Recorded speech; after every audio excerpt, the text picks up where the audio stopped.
like a father. Meaning. So this man said something. This man said that he will leave Ekpoma maybe in 1 week time, and an Hausa person will be brought in to Ekpoma. Maybe that person will not even listen to them.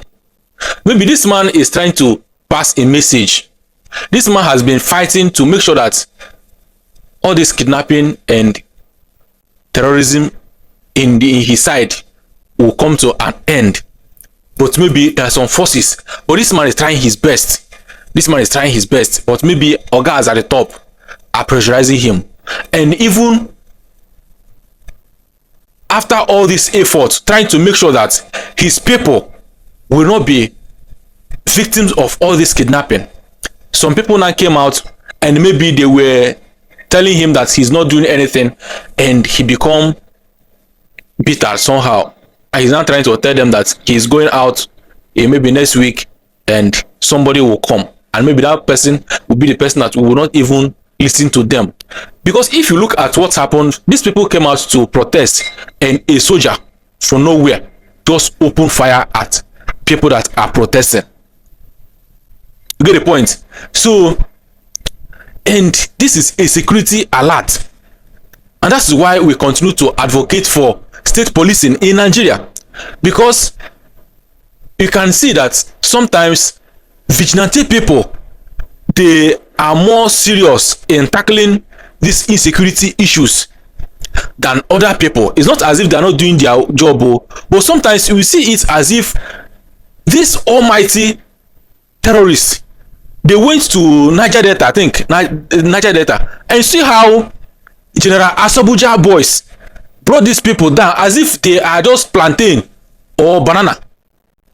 But these people are the people that have been giving our soldiers tough time for a very long time, and the only time they came to operate, they were all neutralized immediately. Do you know why it was possible?